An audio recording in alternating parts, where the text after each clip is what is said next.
And I think it's very important for everybody to be engaged because that everybody's on the same page. It's about, who's willing to change gears at the right time. Go out, go have fun, and just take it to them. For Wheeling University Athletics, I'm Zach Ziegler. It's time for another edition of the Chris Richardson Show. Currently joined by Wheeling University head men's basketball coach Chris Richardson. And Chris, guys are getting closer and closer to tip-off here in a couple of weeks. Talk about these last couple practices and kind of what you've been seeing from your team. Yeah, energy's been good. Effort's been good. Togetherness has been good. We haven't faced a ton of adversity yet against live competition, against somebody else. We had some moments in our close scrimmage on Sunday where that came, and we handled that well. But as you move forward, you'll see more of that, and the key is how you respond.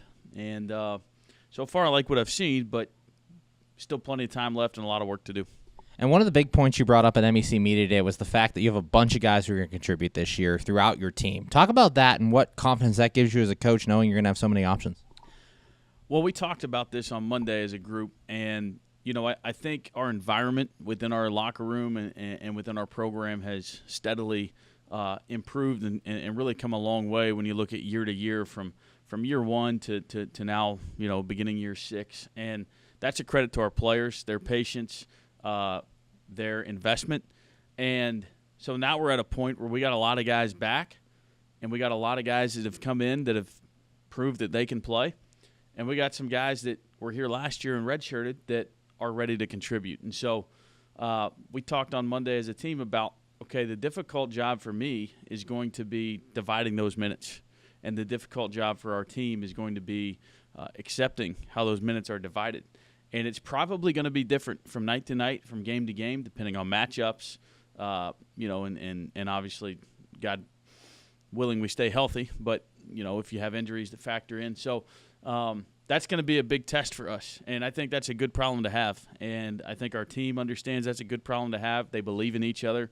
If there's one thing across the board that we took from our scrimmage, it's that our depth is real.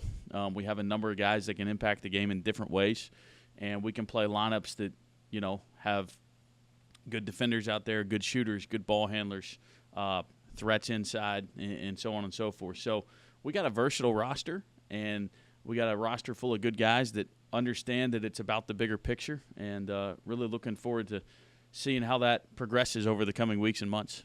And you have several veterans back on this team. How important is it for them to step up in that leadership role and kind of get that team culture going?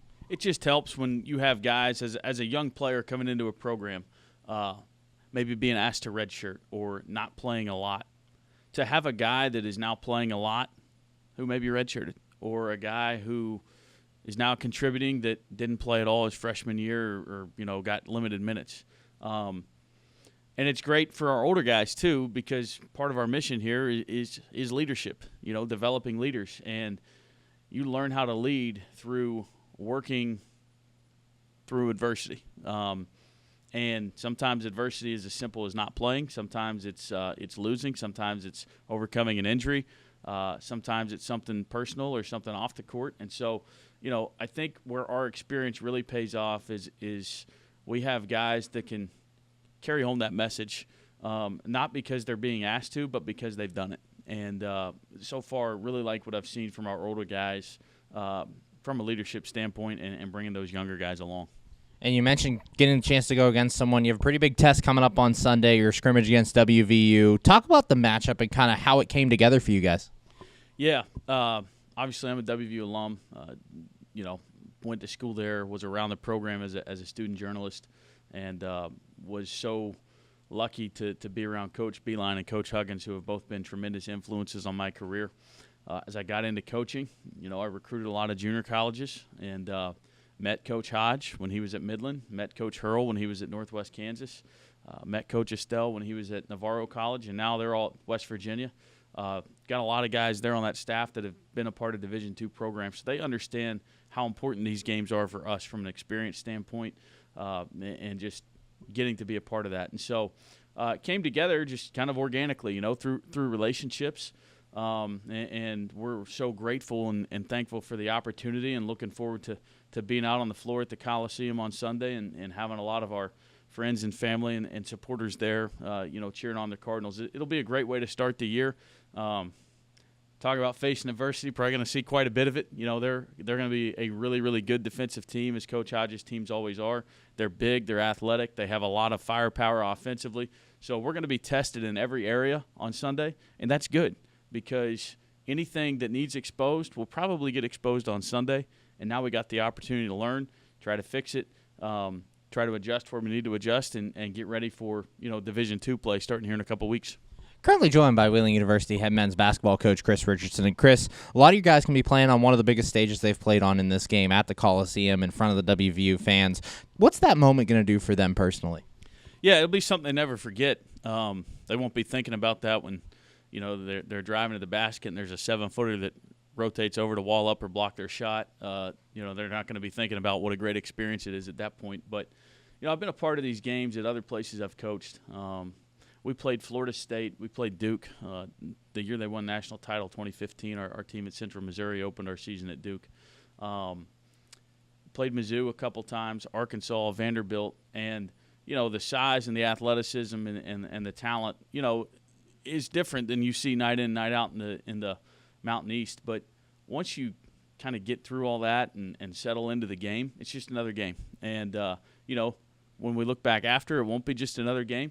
But once we get settled in and calm any nerves that we might have, we got to play ball and we got to get good shots. We got to move the ball.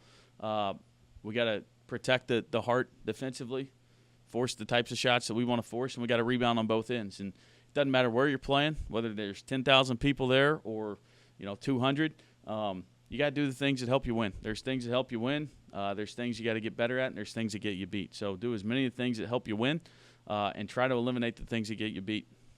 And obviously your regular season schedule starts off with a tough one against Cal U. How does playing a team like WVU get you ready for that type of competition when you get back down to Division II? I think any type of competition that you play in this time of the year when, you're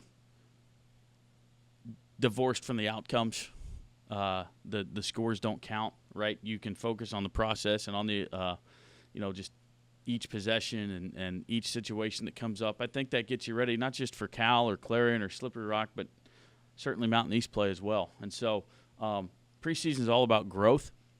It's about figuring out who you are as a team, figuring out where your weak spots are, because what you think they are in practice might be different when you play somebody else, and just continuing to get better and continuing to grow. And so I know we're going to do that. I know we're going to take a lot from this game from a memory standpoint, but right now in the short term and in the moment, take a lot that's going to help us as a basketball team moving forward. And finally, looking at this game, what are some of your goals for your team? And as a head coach, what are you looking at aside from the result? Yeah, obviously any game you play, you want to win. So that's goal number one every time we step on the floor. But right now it's about how we win.